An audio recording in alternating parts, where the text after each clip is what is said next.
پوری دنیا میں ایک دن رمضان اور عید ہو سکتی ہے. چاند کے اختلاف مطالعے کا کہاں تک اعتبار ہے؟ ایک دوست سے یہ اعتراض کرتے ہیں کہ پوری دنیا میں کہیں بھی چاند نظر آ جائے تو سب ممالک کے مسلمانوں کو روزہ وغیرہ رکھنا چاہیے وغیرہ وغیرہ. محمد فہد نواز ڈیرہ اسماعیل خان سے. وہ جب رکھنا چاہیے جب پوری دنیا میں ایک خلافت ہو اور وہ خلیفہ نے کہیں سے بھی گواہی لے کے پوری دنیا پہ نافذ کر دی, تو پھر ہے کہ پھر پوری دنیا میں ایک ٹائم پہ رمضان شروع ہوگا اور ایک ٹائم پہ عید ہوگی. لیکن اگر پوری دنیا میں حکومتیں الگ الگ ہیں تو ایک حکومت دوسرے حکم کے فیصلے کی شرعاً پابند نہیں ہے انتظامی چیزوں میں, تو اس میں پھر وہ فیصلہ کر سکتی ہے کہ بھئی ہم اپنی کمیٹی کو ترجیح دیں گے, یہاں کے نظام کو ترجیح دیں گے.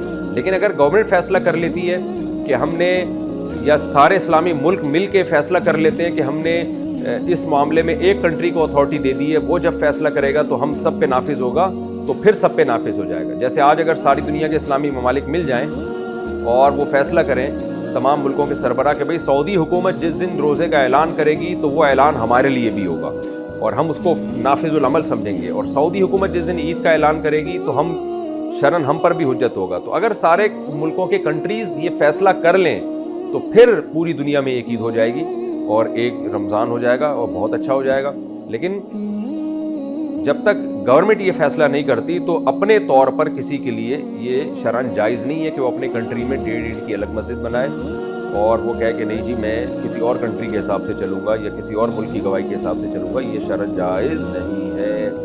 رؤیت ہلال کمیٹی کے اعلان کے خلاف عید کرنا. رؤیت ہلال کمیٹی نے روزے کا اعلان نہیں کیا مگر کسی گاؤں میں چاند دیکھا گیا تو وہ گاؤں والے روزہ رکھیں یا نہیں؟ اسد اللہ لغاری سے نہیں رکھ سکتے کیونکہ چاند کے ہونے نہ ہونے کے فیصلہ کرنے کی اتھارٹی شریعت نے گورنمنٹ کو دی ہے, تو گورنمنٹ یا اس کی طرف سے نامزد کمیٹی. تو جب تک وہ کمیٹی اعلان نہیں کرے گی, ایسے تو آپ خود بتاؤ نا, ملک میں فساد پیدا ہو جائے گا. وہ کہہ رہے ہیں میں نے دیکھا ہے, وہ کہہ رہے ہیں وہ ادھر گواہی لے رہا ہے, وہ ادھر گواہی لے رہا ہے, تو ہر گلی محلے میں پھڈے ہوں گے پھر تو اس لیے یہ اتھارٹی حکومت کے پاس ہے. ہاں گاؤں والوں میں جس آدمی نے اپنی آنکھوں سے دیکھا وہ رکھ لے, لیکن اس کی گواہی دوسروں کے لیے حجت نہیں ہے. اگر کوئی کہتا ہے میں نے اپنی آنکھوں سے دیکھا تو موسٹ ویلکم, آپ رکھیں روزہ بھائی.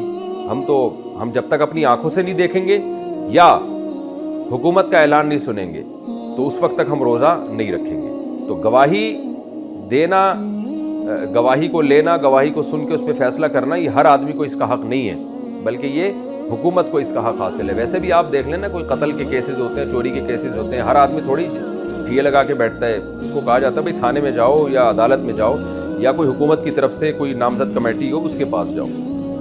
فوتگی والے گھر میں پہلی عید کیسے منائیں؟ جس کے گھر میت ہو اور پہلی عید آ جائے تو کیا حکم ہے؟ یعنی کیا رشتہ داروں کا عید میں تعزیت کے لیے آنا, رونا دھونا اور اس طرح فیملی والوں کا نئے کپڑے نہ بنانا, یہ کیا حکم ہے؟ نہیں, یہ جائز نہیں ہے. ان کے لیے بھی عید ایسے ہی ہے جیسے دوسروں کے لیے. ہاں یہ ایک الگ بات ہے کہ ان کو غم ہوتا ہے اور عید کے دن اگر ان کے آنسو نکل جائیں اپنے پیاروں کو یاد کر کے, اپنے مرحومین کو یاد کر کے, تو اس میں کوئی گناہ نہیں ہے کیونکہ یہ غیر اختیاری چیز ہے.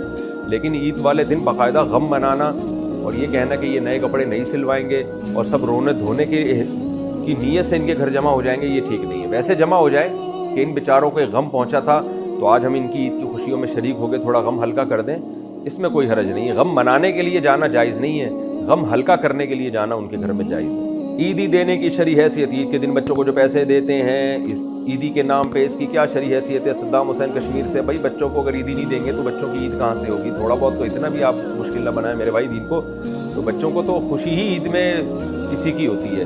ہاں اس کو بہت زیادہ اتنی بھاری بھاری رقمیں اب لوگوں نے باندھ لی ہیں جس پہ بندے کو ٹینشن شروع ہو جاتی ہے کہ یار میرے پاس اتنے پیسے ہیں نہیں اور بچے سارا میری جائیدادیں پی جائیں گے عیدی میں. تو ہلکا رکھنا چاہیے. تو اپنے بچوں کو یا اپنے قریبی رشتہ داروں کو تھوڑے بہت پیسے دے دیں تو کوئی حرج نہیں ہے اس میں. لیکن وہی بات ہے کہ انسان پہ اس کی طاقت سے زیادہ گنجائش سے زیادہ بوجھ ڈالنا یہ بہرحال حرام ہے. اگر کہیں اتنا زیادہ یہ رسم جڑ پکڑ گئی ہے کہ آپ کی بوجھ بننے لگی ہے تو پھر اس کو ختم کر دینا چاہیے. عید میں گلے ملنا کیسا؟ عید کی نماز کے بعد گلے ملنے کا سنت طریقہ کیا ہے؟ کیا ایک بار ملنا ہے یا 3 بار؟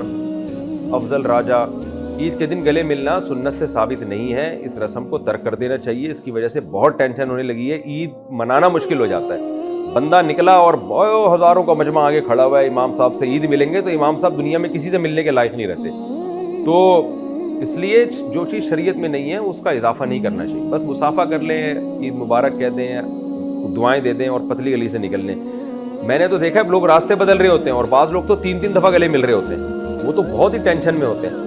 اب آپ گلی میں جا رہے ہو, آگے سے 10 آدمی آ رہے ہیں, او بھائی آدمی کہتے ہیں اب ہر ایک سے 3 دفعہ ملو, تو 10 کو 3 سے ضرب دیں 30 دفعہ, تو 30 دفعہ جب آپ اس سے گلے ملے, پھر آگے 5 آدمی آ رہے ہیں تو 5 3 15 وہ ہو گئے, پھر تو تھوڑے یعنی ایک اتنی ٹینشن ہوتی ہے. آدمی کہتا ہے یار میں اگر گلا گھر میں رکھ کے آتا یا اس کی عید ملنے کے لیے کوئی الگ سے گلا بنوا لیتا تو زیادہ اچھا ہوتا. تو جو شریعت میں نہیں ہے وہ نہ کریں, اپنے اوپر خام خواہ کی پابندیاں نہ لگوائیں. تو اس لیے لوگ راستہ بدل دیتے ہیں. میں نے دیکھا بھائی وہاں سے پورا جتھا آ رہا ہے دوستوں کا, بھائی ادھر سے ٹرن مار, بھائی یہاں سے نکل, تو اتنی ٹینشن. تو اس لیے جو ہلکا شریعت نے جس کام کو ہلکا رکھا ہے اس کو ہلکا ہی رہنے دیں. مصافحہ کر لیں, عید مبارک کہہ دیں, وہ بھی مصافحہ بھی جب کریں جب آمنا سامنا ہو جائے. نہیں ہوتا تو اسپیشل وہ عید کے لیے مصافحہ کرنے بندے کے پاس جا رہے, یہ بھی ٹھیک نہیں, وہ اپنے قریبی رشتہ داروں سے مل لیا کرے.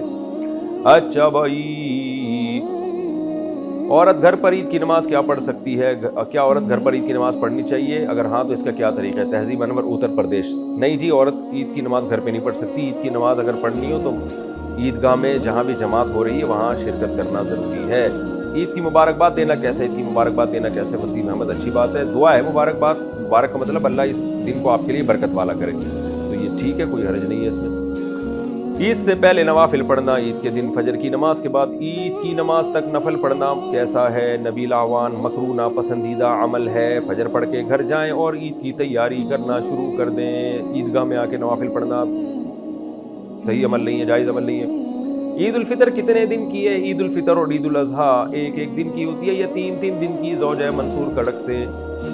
عید الفطر 1 دن کی ہوتی ہے. عید الاضحیٰ میں قربانی کے ایام 3 ہیں, 3 دن ہیں, اور چوتھا دن اس میں روزہ رکھنا حرام ہے. تو اس لحاظ سے ہم یہ کہہ سکتے ہیں کہ عید الاضحیٰ کے احکام 4 دنوں تک رہتے ہیں, 3 دن تک قربانی اور چوتھے دن بھی روزہ حرام. اور عید الفطر کا جو حکم ہے وہ 1 ہی دن تک رہتا ہے, کیونکہ 1 ہی دن روزہ حرام ہوتا ہے, اگلے دن روزہ رکھ سکتے ہیں آپ.